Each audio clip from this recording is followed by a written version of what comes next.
August 11th, 1973, Jamaican-born DJ Kool Herc performed at a party in the Bronx, New York.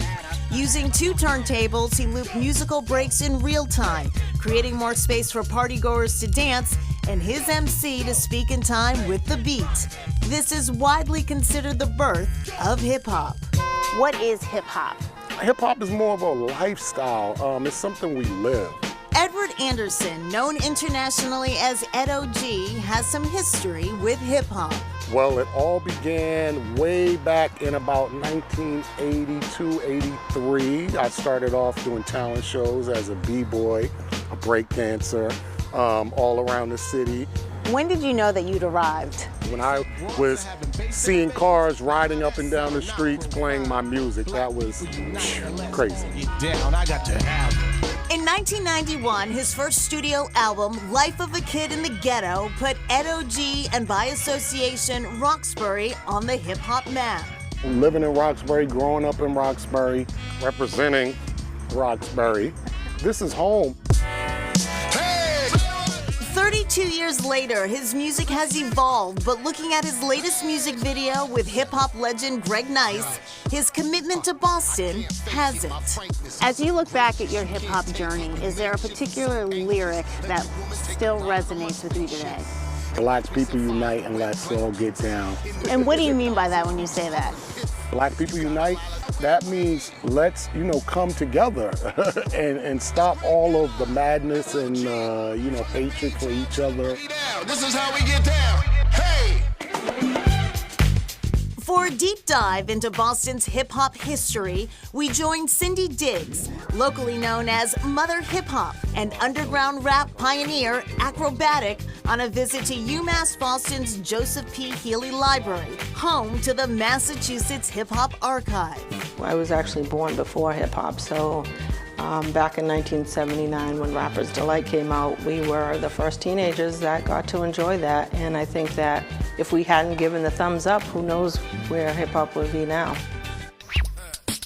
The collection includes early rap demos from local artists hoping to be heard on Lecco's Lemma, a rap program broadcast on 88.1 MIT Radio by Magnus Johnstone, at a time when the music couldn't get local airtime anywhere else. It's just so sick, though. It's like Guru from Gang Starr demo cassettes. I don't know how to put into words like how amazing that is. Maybe the greatest hip-hop artist to ever come out of our city. There's also rare video footage of Dance Slam, the 1989 show where locals flashed the latest moves in fashion, reminding Gibbs of her own challenges as an early promoter booking space for live hip-hop performances. We would have to do shows at different venues that you wouldn't expect performances to happen. Bob the Chef's, which is now Daryl's on the corner. We would have to pay $3 in chicken wings in order to be able to go into the space. One major issue was the perception of violence in the genre. Songs about life on the streets and confrontations with police would lead to major debates around censorship and the now famous parental advisory sticker for explicit lyrics. If you want the art to change the environment that the artists are forced to live in. Akrobatik confronts these issues head-on as a professor of hip-hop studies at UMass Boston. They always say, the history books are written by the winners. Well, hip-hop rejects that and says, you know what, we got a mic now too. Hip-hop, as Chuck D said, is CNN for black people. In 2011, Akrobatik suffered an aortic dissection that nearly took his life.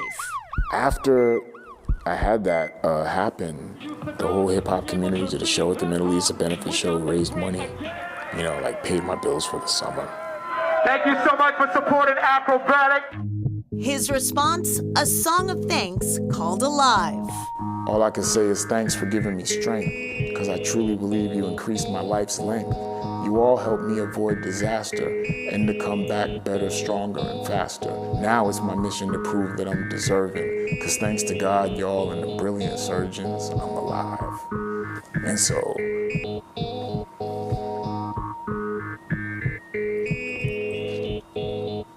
that's hip-hop. Never felt more alive. Felt more alive. 1989, the year that the Grammys introduced Best Rap Performance. The winners were DJ Jazzy Jeff, Fresh Prince for Parents Just Don't Understand. But they boycotted the ceremony because they did not air the award on television. But 34 years later, just recently, the Grammys hosted a 50 years salute to hip hop that was televised. DJ Jazzy Jeff, the Fresh Prince closed the show to a standing ovation. So a nice full circle moment for them. Out there, do. Still ahead, a lifeline through dance.